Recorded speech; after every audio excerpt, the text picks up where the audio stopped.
जय हिंद साथियों, trick academy में आपका स्वागत है। आज हम पढ़ने वाले हैं कारक। और कारक में आपसे बहुत सारे क्वेश्चन आजकल पूछे जाने लगे हैं एग्जामों में। तो बहुत अच्छा, अगर आप समझ जाते हैं इसको तो बहुत अच्छा मतलब स्कोर कर सकते हो आप। तो पढ़ते हैं हम कारक। आज कारक क्या होते हैं, तो मैंने आपको तत्पुरुष समास बताया था, और तत्पुरुष समास के अंतर्गत ही मैंने बताया था कि जो कारक होते हैं वो तत्पुरुष कारक चिन्हों के आधार पर 6 प्रकार के होते हैं। तो वही क्या कहलाते हैं, हमारे कारक कहलाते हैं। ठीक है। असल में अगर कारक का अर्थ देखा जाता है तो कारक का अर्थ होता है क्रिया को करने वाला। कारक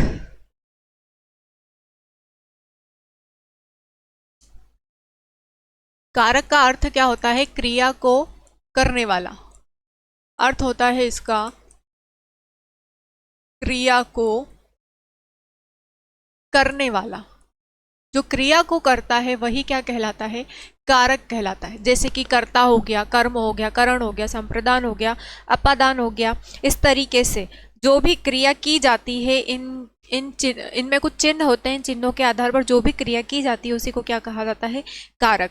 और कारक अगर दूसरी परिभाषा अगर दी जाती है तो विभिन्न संज्ञा और सर्वनाम को क्रिया के साथ किसी न किसी रूप में विभक्त करना ही क्या कहलाता है, कारक कहलाता है। क्या कहलाता है, कारक। संज्ञा या सर्वनाम के साथ में कोई भी क्रिया अगर की जाती है तो उसको विभक्त कौन करता है, उसको कारक विभक्त करते हैं। जैसे कि मैंने आपको बताया था कि विभक्ति कितनी होती है, तो 8 विभक्तियां होती है। ठीक है, कितनी विभक्तियां होती है, 8 विभक्तियां होती है। अगर विभक्ति की बात की जाए तो विभक्ति कितनी होती है, 8। हम यहाँ पर लिख लेते हैं और इन्हीं के आधार पर हम आपको कुछ उदाहरण बताएंगे। विभक्ति, कारक और कारक चिन्ह। कारक चिन्ह, जैसा कि मैंने आपको बताया कि कारक क्या होते हैं, जो क्रिया को करते हैं वही कारक कहलाते हैं। और संज्ञा सर्वनाम क्या होते हैं, किसी विशेष वस्तु या जगह के नाम को ही क्या कहा जाता है, संज्ञा। और संज्ञा के स्थान पर जो प्रयोग किए जाते हैं शब्द, उन्हीं को क्या कहा जाता है, सर्वनाम। जैसे कि हमने संज्ञा में नाम ले रखा है कि राम, राम श्याम, जगह का नाम दे दिया, दिल्ली, मंदिर वगैरह, तो ये संज्ञा हो गई। लेकिन इनके स्थान पर अगर हम जो शब्द प्रयोग करते हैं तो हम राम की जगह पर क्या लिख देंगे, वह, तो वो क्या होते ही, वह क्या हो गया, एक सर्वनाम हो गया है। तो इस तरीके से संज्ञा के स्थान पर जो शब्द प्रयोग किए जाते हैं उन्हें सर्वनाम कहा जाता है, और किसी भी व्यक्ति, वस्तु या जगह के नाम को क्या कहा जाता है, संज्ञा। और इन दोनों को आपस में जोड़ने के लिए जो भी शब्द प्रयोग किए जाते हैं या इनमें जो भी क्रियाएं होती है उसके लिए जो भी शब्द प्रयोग किए जाते हैं उन्हीं को क्या कहा जाता है, कारक कहा जाता है। कारक कितने प्रकार के होते हैं, तो कारक 8 प्रकार के होते हैं। ठीक है, कारक कितने प्रकार के होते हैं, 8 प्रकार के। हम यहाँ पर विभक्तियां लिख लेते हैं। प्रथमा, द्वितीया, तृतीया, चतुर्थी, पंचमी, षष्ठी, सप्तमी और अष्टमी। तो ये 8 विभक्तियां होती है, और इन्हीं 8 विभक्तियों के आधार पर कारक कौन कौन से होते हैं। तो पहला कारक है आपका कर्ता, दूसरा है कर्म। कर्ता, कर्ता के साथ में जो चिन्ह प्रयोग होता है वो क्या होता है, ने। कर्ता ने कर्म को करण से के द्वारा। चतुर्थी, करण संप्रदान के लिए, के लिए, के वास्ते,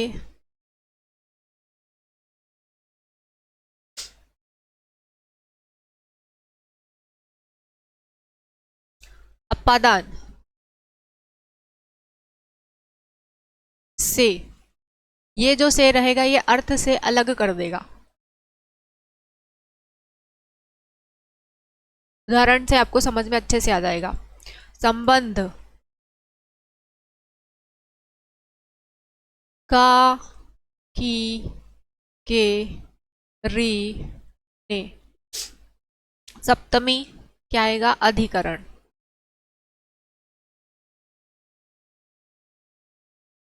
में और पर। अष्टमी संबोधन। क्या क्या आ जाएगा? हे, अरे, या आह। तो जिसमें भी विस्मयवादी चिन्ह लग जाता है वो संबोधन के अंतर्गत आता है। विस्मयादि बोधक चिन्ह, फुल स्टॉप उसके नीचे डॉट, उसको क्या कहा जाता है? विस्मयादि बोधक चिन्ह कहा जाता है। तो ये 8 प्रकार के क्या होते हैं? कारक होते हैं हमारे।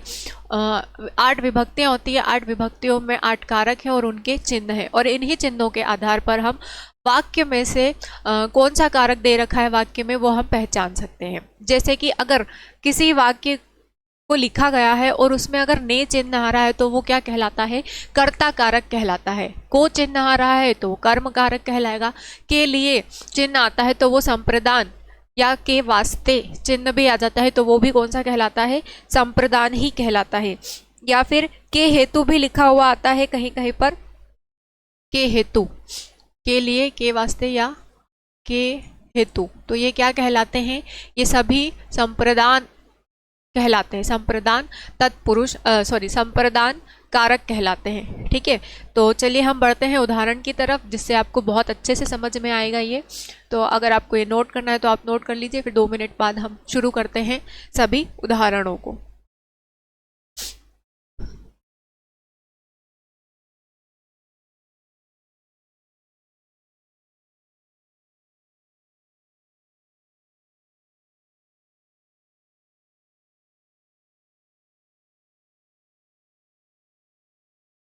चलिए हम आगे बढ़ते हैं उदाहरण की तरफ। सबसे पहले हम कर्ता वाला लेते हैं। ठीक है, कर्ता कारक।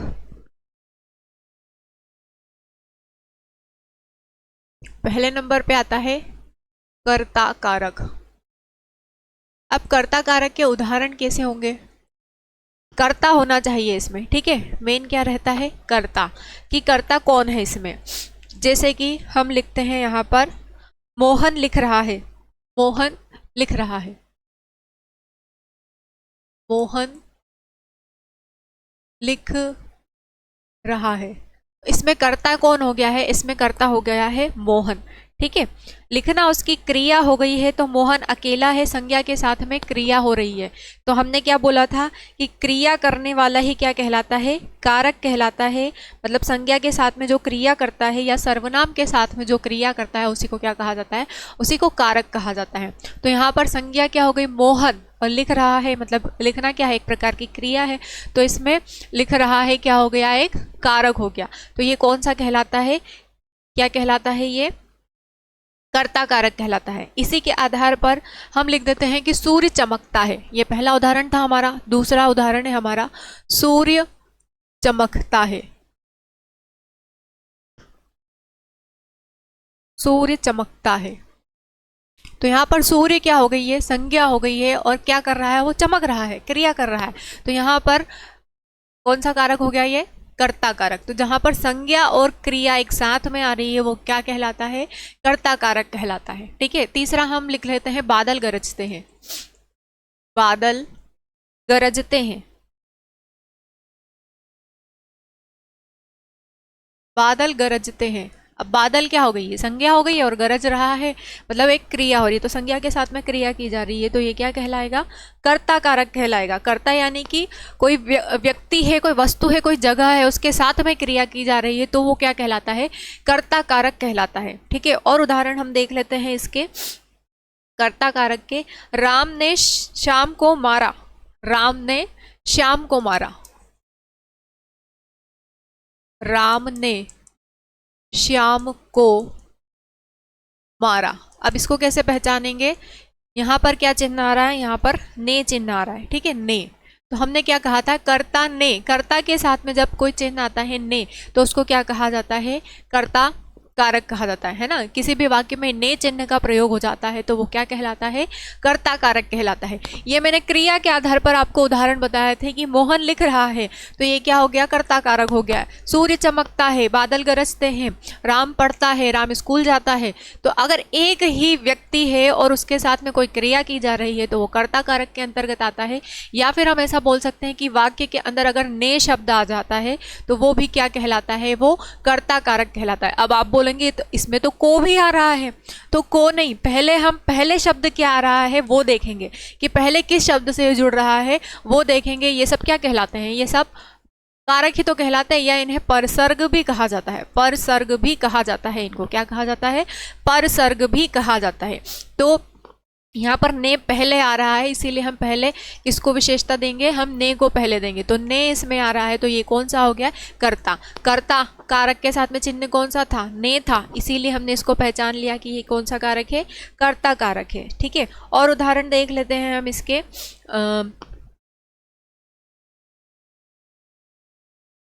उसने विद्यालय में पढ़ाई की, उसने विद्यालय में पढ़ाई की, या हाँ उसने विद्यालय में पढ़ाई की, ये भी एक उदाहरण हो सकता है। तो उसने आ रहा है, तो यहाँ पर भी कौन सा कारक होगा, कर्ता कारक होगा।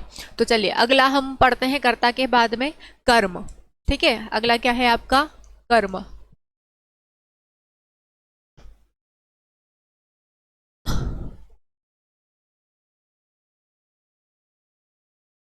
दूसरे नंबर पर हम पढ़ेंगे कर्म कारक। कर्म के साथ में चिन्ह कौन सा आता है, कर्ता ने कर्म को चिन्ह आता है, तो हम इसके उदाहरण भी देख लेते हैं। ठीक है, इसके उदाहरण भी हम देख लेते हैं कि किस तरीके से इसको समझाया जा सकता है। अब कर्म के साथ में क्या चिन्ह आ रहा है, को। क्रिया का प्रभाव या फल जिस संज्ञा या सर्वनाम पर पड़ता है उसे क्या कहा जाता है, मतलब फल पड़ना चाहिए, या तो संज्ञा के आधार पर मतलब कर्म का फल पड़ना चाहिए, या फिर सर्वनाम के ऊपर उसका असर पड़ना चाहिए, तो वो क्या कहलाता है, कर्म कारक कहलाता है। उदाहरण, रंजन पुस्तक पढ़ रहा है, रंजन पुस्तक पढ़ रहा है। पहले वाले कर्ता में हमने क्या लिखा था कि मोहन लिख रहा है, तो आपके माइंड में ये भी कंफ्यूजन हो सकता है कि उधर भी तो कोई क्रिया कर रहा है ना वो, लेकिन यहाँ पर कर्म कर रहा है, पुस्तक को पढ़ रहा है, वो डायरेक्ट नहीं पढ़ रहा है। यहाँ पर रंजन क्या है, संज्ञा हो गई, पुस्तक क्या हो गई, ये इसका विषय हो गया, और पढ़ रहा है इसकी क्रिया हो गई। तो यहाँ पर क्या हो गया, ये कर्म कारक हो गया है। ठीक है, कर्म कारक, कर्म कर रहा है, ये संज्ञा है, ये कर्म कर रहा है, फल कर रहा है कुछ, है ना, फल या कर्म कर रहा है यहाँ पर। तो ये किसका उदाहरण हो गया, ये कर्म कारक का। दूसरा, रंजन पुस्तक पढ़ रहा है। ठीक है, दूसरा क्या है, रजनी ढोलक बजा रही है। रजनी किसको बजा रही है, ढोलक को बजा रही है, तो रजनी ढोलक को या ढोलक बजा रही है, रजनी ढोलक बजा रही है, रजनी ढोलक बजा रही है। अगर हम इसको अन्य तरीके से परिवर्तित करते हैं तो क्या आ जाएगा, रजनी ढोलक को बजा रही है, को चिन्ह आ रहा है। हमने क्या लिखा था, हमने लिखा था कर्म के साथ में को चिन्ह आना चाहिए, या हम इसको भी अगर अलग तरीके से पढ़े कि रंजन पुस्तक को पढ़ रहा है, तो इसमें भी को आ रहा है ना। तो या तो आपको चिन्ह प्रदर्शित करके दे सकते हैं, या फिर इस तरीके से डायरेक्ट पूछ सकते हैं। तो यहीं पर बच्चे बहुत कन्फ्यूज हो जाते हैं, तो आपको कन्फ्यूज होने की बिल्कुल भी आवश्यकता नहीं है। आप खुद थोड़ा अपने दिमाग पर जोर लगाकर वाक्य को परिवर्तित कर देखिए कि इसको और किस तरीके से, क्या इसमें इस चिन्ह का प्रयोग हो सकता है। इस तरीके से आप सोचकर उसको हल करेंगे तो जरूर आपका सही आंसर आएगा। ठीक है, तीसरा उदाहरण हम देखते हैं, रजनी ढोलक बजा रही है। रजनी ढोलक बजा रही है, इसके बाद में हम उदाहरण देखते हैं।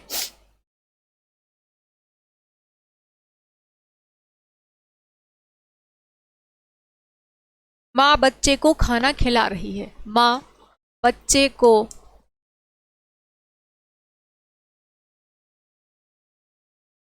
खाना खिला रही है,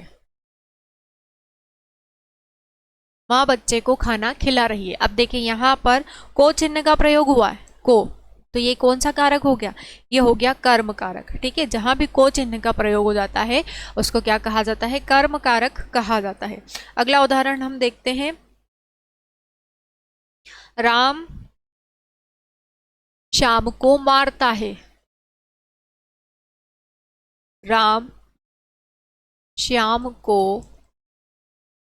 मारता है। तो यहाँ भी कौन सा हो गया, ये को चिन्ह का प्रयोग हो रहा है, यहाँ भी कर्म कारक हो गया। तो जहां भी को चिन्ह का प्रयोग होगा वो क्या कहलाएगा, कर्म कारक कहलाएगा। कभी कभी क्या होता है कि वाक्य में एक साथ दो कर्म भी मिल सकते हैं, जैसे कि दूधिया ग्राहक को दूध दे रही है। दूधिया, दूधिया यानी कि जो डेयरी वाले होते हैं वो ग्राहक को दूध दे रहे हैं। तो यहाँ पर दो दो कर्म हो रहे हैं, ठीक है। तो इसको क्या कहा जाता है, तो भी मतलब एक से ज़्यादा कर्म भी हो सकते हैं किसी भी वाक्य में। ये आपको बताने वाली मतलब जानकारी है कि हो सकता है कि एक ही वाक्य में दो कर्म हैं, तो उसको गलत नहीं कहा जाएगा, वो भी सही रहेगा। लेकिन उसमें चिन्ह कौन सा होना चाहिए, उसमें चिन्ह होना चाहिए को चिन्ह रहेगा तो वो क्या कहलाएगा, कर्म कारक कहलाएगा। ठीक है, आगे हम बढ़ते हैं। अगला कर्ता कर्म करण। अगला क्या है तीसरे नंबर पर, करण।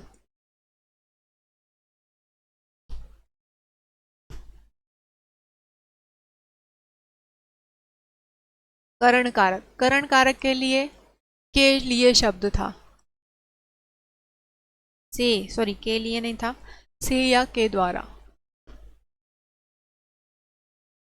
से या फिर के द्वारा। अगर इन चिन्हों का प्रयोग होता है तो वो क्या कहलाता है, वो कहलाता है करण कारक। ठीक है, जब भी के या से या के द्वारा चिन्ह का प्रयोग होता है तो वो क्या कहलाता है, वो कहलाता है करण कारक कहलाता है। यहाँ पर क्या होता है, संज्ञा या सर्वनाम के जिस रूप की सहायता होती है, सहायता से जो क्रिया संपन्न होती है, संज्ञा या सर्वनाम की सहायता से जो क्रिया संपन्न होती है उसी को क्या कहा जाता है, उसी को करण कारक कहा जाता है। ठीक है, उदाहरण से आप बहुत अच्छे से समझ पाएंगे। उसने पेंसिल से चित्र बनाया, उसने पेंसिल से चित्र बनाया। हमने क्या लिखा कि जब संज्ञा सर्वनाम के द्वारा जो क्रिया संपन्न होती है उसी को क्या कहा जाता है, करण कारक कहा जाता है। तो उसने यहाँ पर क्या हो गई, ये हो गई सर्वनाम, यहाँ पर हो गई पेंसिल क्या, वस्तु है ना, यानी कि संज्ञा। अब संज्ञा और सर्वनाम दोनों की सहायता से क्रिया हो रही है, दोनों की सहायता से क्रिया हो रही है। क्या बना रहा है वो, दोनों की सहायता से चित्र बना रहा है। ठीक है, तो क्या कहलाता है ये, करण। और साथ में यहाँ पर अगर चिन्ह देखा जाता है तो चिन्ह कौन सा आ रहा है, चिन्ह आ रहा है से, तो ये क्या कहलाता है, करण कारक कहलाता है। हमने बोला ना कि जिस वाक्य में से या फिर के द्वारा चिन्ह आ जाता है तो उसको हम क्या कहते हैं, उसको हम कहते हैं करण कारक। ठीक है, और उदाहरण देख लेते हैं हम तो और अच्छे से समझ में आ जाएगा आपको। अगला जो उदाहरण है वो है, उसे पत्र द्वारा सूचित कर दिया गया, उसे पत्र द्वारा सूचित कर दिया गया, उसे पत्र द्वारा सूचित कर दिया गया। अब यहाँ पर द्वारा शब्द आ रहा है, क्या आ रहा है, द्वारा। ठीक है, उसे क्या हो गई, सर्वनाम हो गई, पत्र क्या हो गया, संज्ञा, और द्वारा क्या हो गया, कारक हो गया। तो ये क्या कहलाता है, करण कारक कहलाता है। और उदाहरण से समझ जाएंगे आप। कुल मिलाकर आपको देखना है कि ये चिन्ह आने चाहिए उसमें, तो वो क्या कहलाता है, करण कारक। जिस भी कारक का जो भी चिन्ह है वाक्य में वो चिन्ह आ रहा है तो आप समझ जाएंगे कि वो क्या है, वो करण कारक है, या जो भी कारक दे रखते हैं। हमने दही के साथ रोटी खाई, हमने दही के साथ रोटी खाई।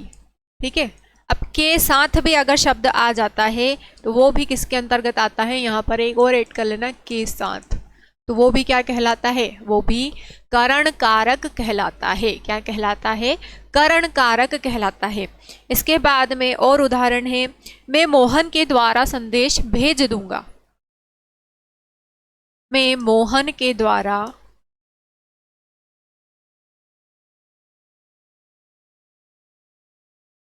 संदेश भेज दूंगा।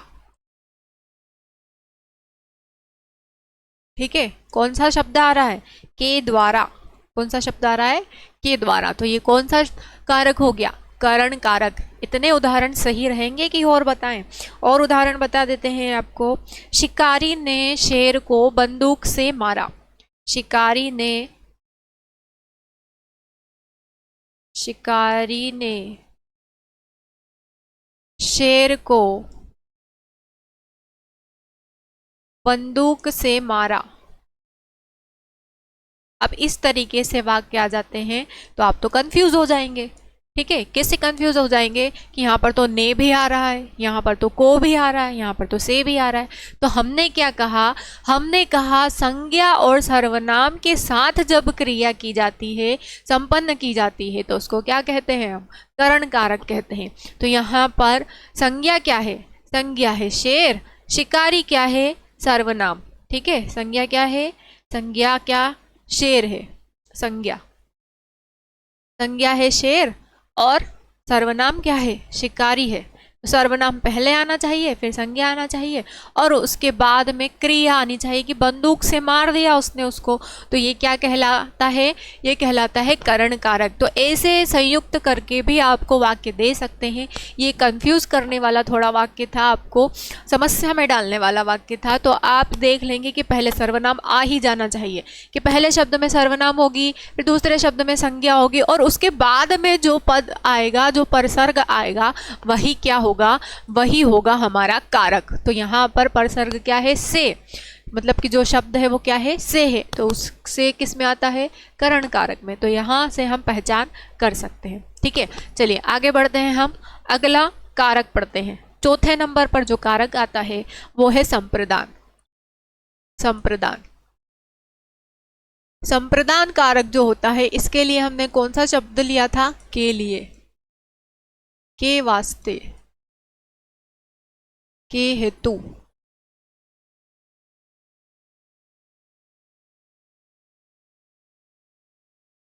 के हेतु।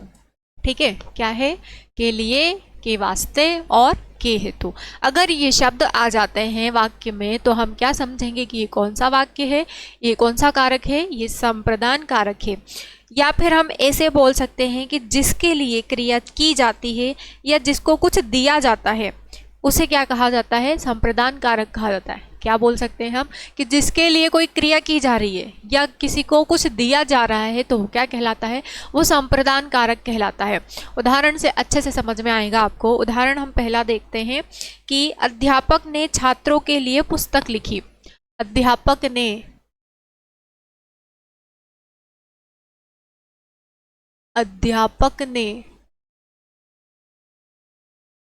छात्रों के लिए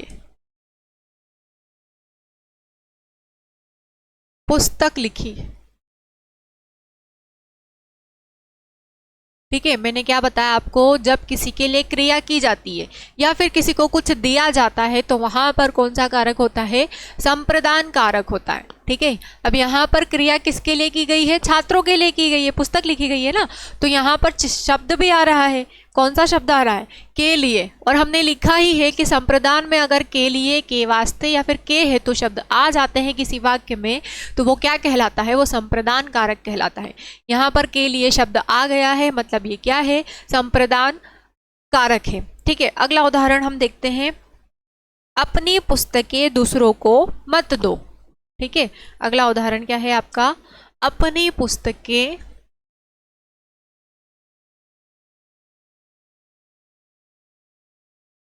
दूसरों को मत दो। अपनी पुस्तक दूसरों को नहीं देना है। परिभाषा क्या थी इसकी, जब किसी के लिए कोई क्रिया की जा रही है या किसी को कुछ दिया जा रहा है, दी जा रही है ना पुस्तक को, तो ये किसके अंतर्गत आता है, ये संप्रदान कारक के अंतर्गत आता है। ठीक है, तो ये बात याद रखना कि जब किसी के लिए कोई क्रिया की जाती है या किसी को कुछ दिया जाता है तो वो क्या कहलाता है, संप्रदान कारक कहलाता है। अगला उदाहरण हम देखते हैं, बाबू ने भिखारी को 10 रुपए दिए। ठीक है, बाबू ने, ये बाबू सोना वाला बाबू नहीं है, पहले क्या है कि जो अमीर लोग होते थे उनको बाबू कहा जाता था या शहरी लोग होते थे उनको कहा जाता था। बाबू ने भिखारी को 10 रुपए दिए, यहां भी देने की बात हो गई। तो ये भी कौन सा है, संप्रदान कारक है। कौन सा है, संप्रदान कारक है। अगला उदाहरण हम इसका देख लेते हैं, पेट के वास्ते मनुष्य क्या नहीं करता। पेट के वास्ते, पेट के वास्ते मनुष्य क्या नहीं करता।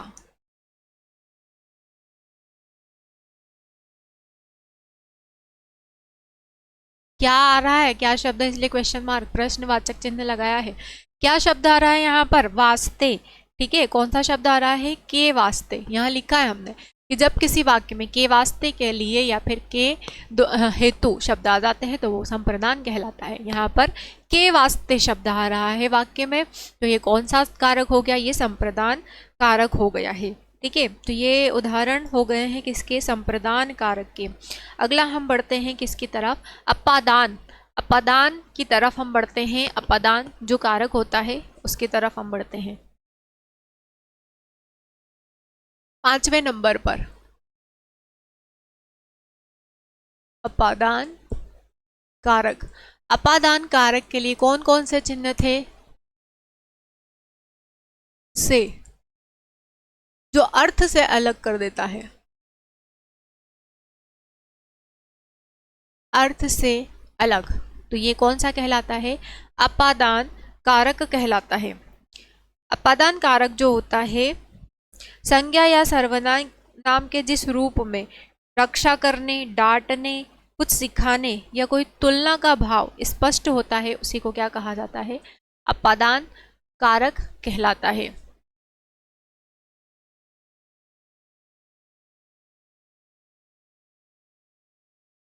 पर यहाँ पर क्या हो रहा है, अर्थ से अलग, मतलब कि अर्थ से जो अलग होने के भाव प्रकट करे उसे क्या कहा जाता है, अपादान कारक कहते हैं। जैसे कि मोहन छत से कूद पड़ा। ठीक है, कोई भी क्रिया होती है जब वो अपने अर्थ से अलग हो जाती है तो उसको क्या कहा जाता है, या संज्ञा के साथ जो जब कोई क्रिया अलग हो जाती है तो उसको क्या कहते हैं, हम अपादान कारक कहते हैं। हमने उदाहरण लिखा यहाँ पर पहला, मोहन छत से कूद पड़ा। मोहन छत से कूद पड़ा। ठीक है, अलग हो गया छत से, शब्द भी आ रहा है, से परसर्ग आ रहा है ना यहाँ पर, तो ये कौन सा हो गया, ये हो गया अपादान कारक। ठीक है, अगला उदाहरण है, वह कल ही दिल्ली से लौटा।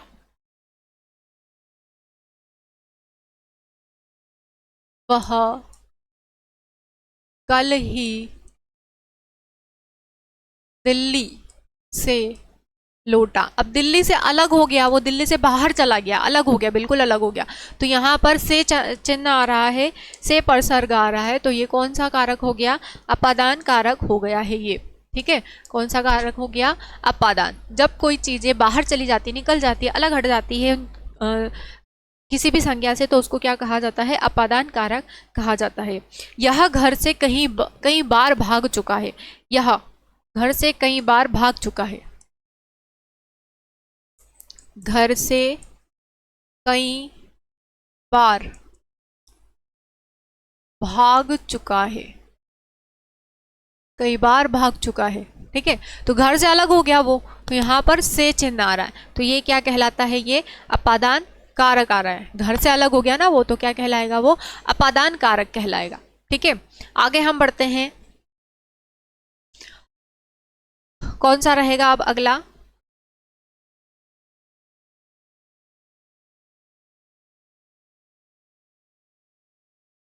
अगला उदाहरण है आपका, यमुना यमुनोत्री से निकल गई, या यमुना यमुनोत्री से निकलती है। ठीक है, अगला उदाहरण क्या है,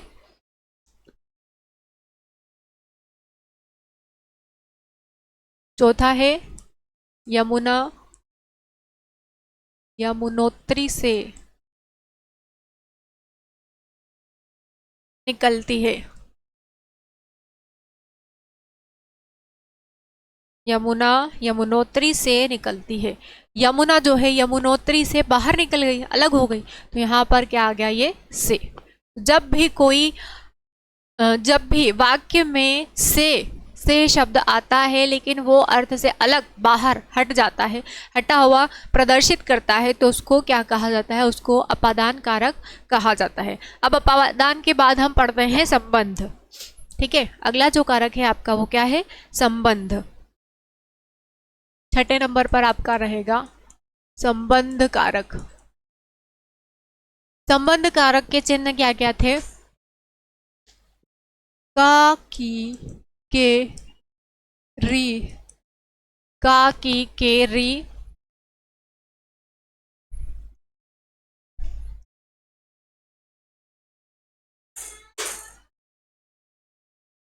का, की, के, री। ठीक है, का, की, के, री और नी भी हो सकता है। का, की, के, री और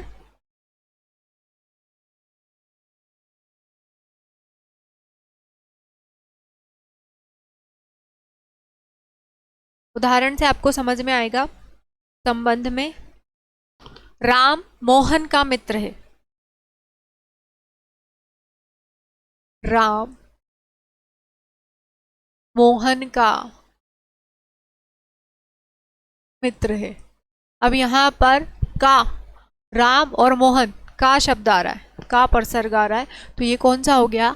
ये हो गया संबंध। ठीक है, क्या हो गया है? ये संबंध कारक हो गया है। ये संबंध प्रदर्शित कर रहा है। मित्र, मित्र एक संबंध ही तो होता है। तो यहाँ पर संबंध को जब प्रदर्शित किया जाता है संज्ञा सर्वनाम शब्दों के साथ में, तो उसको क्या कहा जाता है? संबंध कारक कहा जाता है। का, की, के शब्द होते हैं इसमें, रा, री, रे भी होते हैं, यह भी होता है, और क्या हो सकता है इसमें? नानी ने। ठीक है, काकी के, रा, री, रे और नानी ने। ठीक है, तो ये शब्द भी किस में आते हैं? ये शब्द आते हैं संबंध कारक में। किस में आते हैं? ये संबंध कारक के अंतर्गत आते हैं। ये या भी हो सकता है इसमें। ठीक है, या भी लिख सकते हैं आप यहाँ पर। या उदाहरण देख लेते हैं हम इसके और भी। पहला उदाहरण हो गया है हमारा राम मोहन का मित्र है। अगला उदाहरण क्या है? यह पुस्तक किसकी है? यह पुस्तक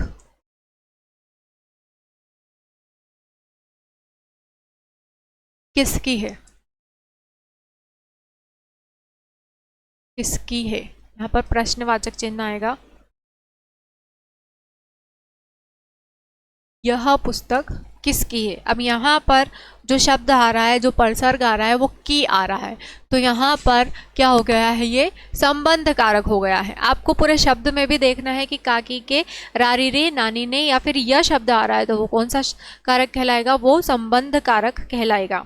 नेक्स्ट है मैं अपना काम करती हूँ। मैं,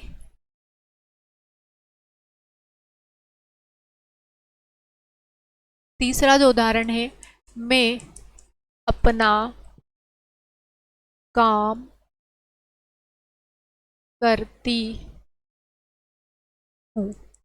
मैं अपना काम करती हूँ। अब यहाँ पर ती आ रहा है। ठीक है, ताती ते भी आ सकता है। तो यहाँ पर ती आ रहा है, तो ये भी क्या आएगा? संबंध हो रहा है। काम के साथ खुद का संबंध प्रदर्शित हो रहा है, तो ये क्या कहलाता है? संबंध कारक कहलाता है। नेक्स्ट उदाहरण आप देख लीजिए। अनीता सुरेश की बहन है। अनीता सुरेश की बहन है। अब यहाँ भी संबंध स्थापित हो रहा है बहन का, तो यहाँ पर चिन्ह भी आ रहा है की। तो ये कौन सा कारक हो गया? ये संबंध कारक हो गया। अगला उदाहरण हम देखते हैं। नेताजी का बेटा बदमाश है। नेताजी का बेटा बदमाश है। नेताजी का बेटा बदमाश है। अब यहाँ पर क्या चिन्ह आ रहा है? का आ रहा है, तो ये क्या कहलाता है? ये संबंध कारक कहलाता है। जब संज्ञा या सर्वनाम के बीच में जो भी क्रिया होती है वो किसी संबंध को प्रदर्शित करती है, तो वही क्या कहलाता है? संबंध कारक कहलाता है। और उदाहरण देख लेते हैं हम इसके थोड़े।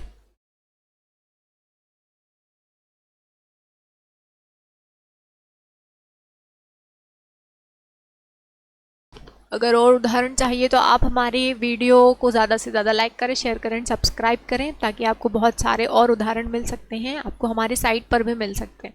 चलो अगला उदाहरण है, अगला प्रकार है 7वें नंबर पर।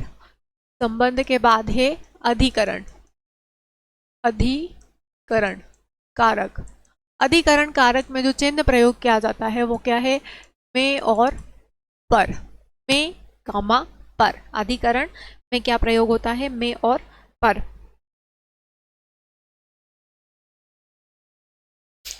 इसको अगर हम पढ़ते हैं तो इसमें क्या आएगा कि जब क्रिया के होने के स्थान और काल को बताया जाता है तो वो कारक कौन सा कहलाता है? जिस कारक के द्वारा बताया जाता है तो क्या कहलाता है? अधिकरण कारक कहलाता है।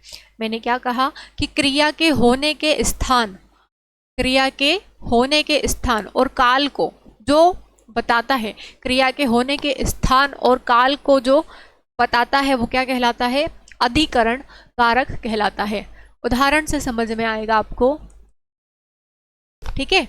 उदाहरण से जो समझ में आएगा तो आप अच्छे से कर सकते हैं इसको। चिड़िया पेड़ पर बैठी है।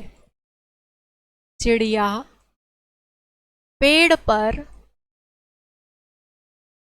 बैठी है। चिड़िया पेड़ पर बैठी है। बैठी क्या हो गई? ये बैठना क्या हो गई? क्रिया हो गई है। काल क्या हो? काल या क्रिया जो होती है वो पेड़ हो गया, ठीक है? काल क्या हो गया? क्या बताया मैंने इसकी परिभाषा कि जब क्रिया के होने के स्थान, स्थान क्या है? पेड़ है। क्रिया के होने के स्थान और काल को जो बताता है वो क्या कहलाता है? वो अधिकरण कारक कहलाता है। अब यहाँ पर स्थान क्या हो गया? पेड़ है और वो बैठी है, वो क्रिया कर रही है, बैठकर क्रिया कर रही है, तो वो क्या कहलाता है? अधिकरण कारक कहलाता है। अगला उदाहरण इसका देख लीजिए आप। सिंह वन में रहता है या शेर, यहाँ पर चिन्ह भी आ रहा है। शेर जंगल में रहता है।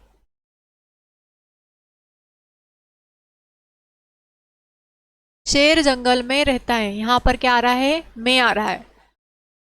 शेर जंगल में रहता है, तो यहाँ पर कौन सा शब्द आ रहा है? में आ रहा है वाक्य में, तो ये क्या कहलाएगा? अधिकरण। अगला है घर के भीतर बैठो।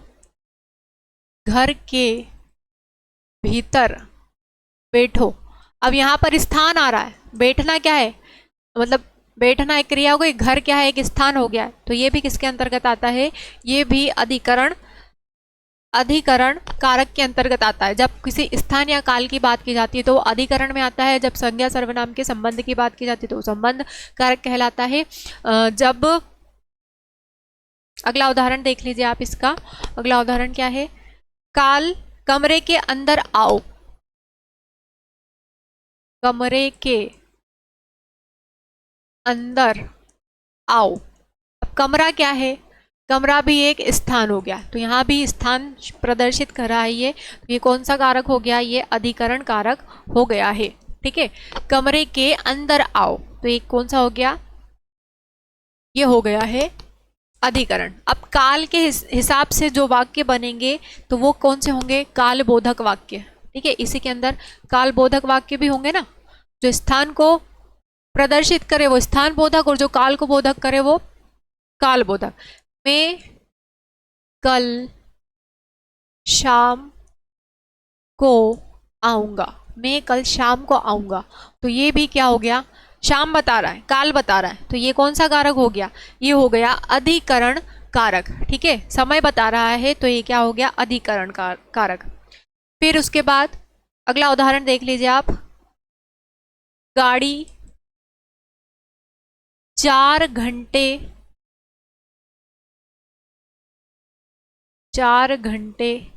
बाद पहुंचेगी। 4 घंटे बाद पहुंचेगी। अब यहाँ पर 4 घंटे क्या है? समय को प्रदर्शित कर रहे हैं, तो ये भी क्या, किसका उदाहरण हो गया? अधिकरण का, ठीक है? अगला जो उदाहरण रहेगा, लास्ट में मैं आपको एक चार्ट के हिसाब से भी बता दूंगी कि जितने भी कारक है उनके हिसाब से, मतलब उनकी पहचान के हिसाब से आप किस तरीके से वाक्यों को समझ सकते हैं। गाड़ी 4 घंटे बाद पहुंचेगी। परीक्षा मार्च में होगी। परीक्षा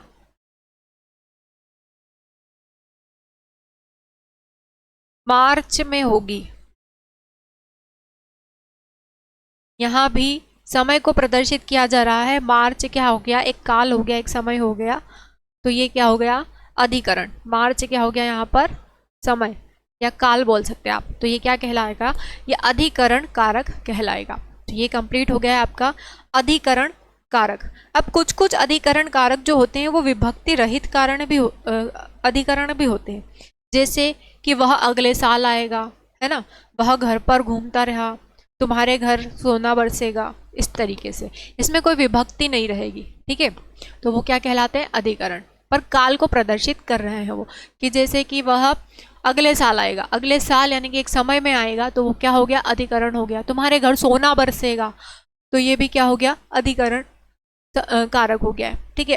अधिकरण के बाद में हम पढ़ते हैं संबोधन। 8वें नंबर पर है संबोधन।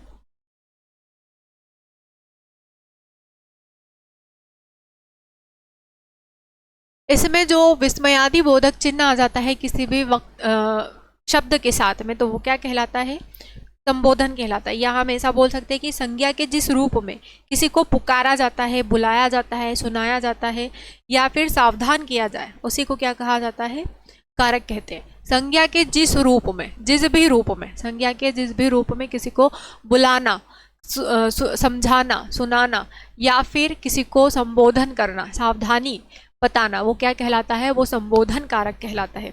उदाहरण, हे भगवान,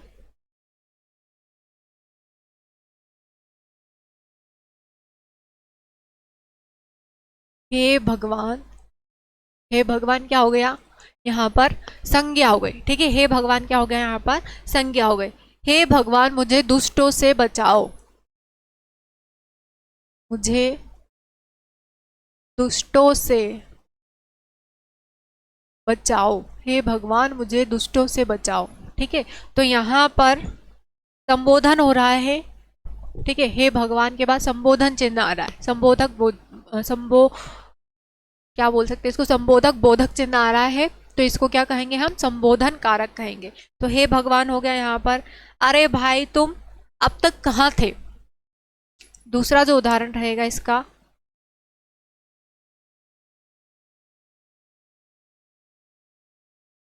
अरे भाई तुम अब तक कहाँ थे,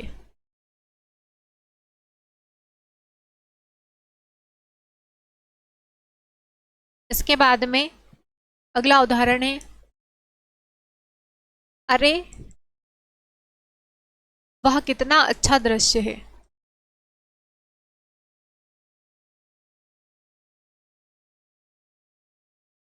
अरे वह कितना अच्छा दृश्य है, ठीक है। सावधान, सावधानी के लिए हम क्या कहेंगे,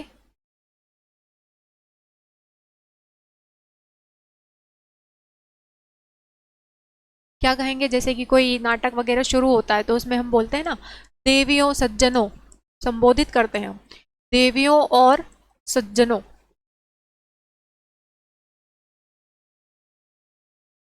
इधर ध्यान दीजिए, इधर ध्यान दीजिए। तो ये इस तरीके से जब वाक्य आ जाते हैं तो वो क्या कहलाते हैं, संबोधन कारक कहलाता है, ठीक है। क्या कहलाते हैं वो, संबोधक कारक कहलाते हैं। तो ये हमने कारक पूरे कंप्लीट कर लिए हैं और आपको बता भी दिए हैं कि जब संज्ञा सर्वनाम के बीच में संबंध होता है तो उसे संबंध कारक कहा जाता है।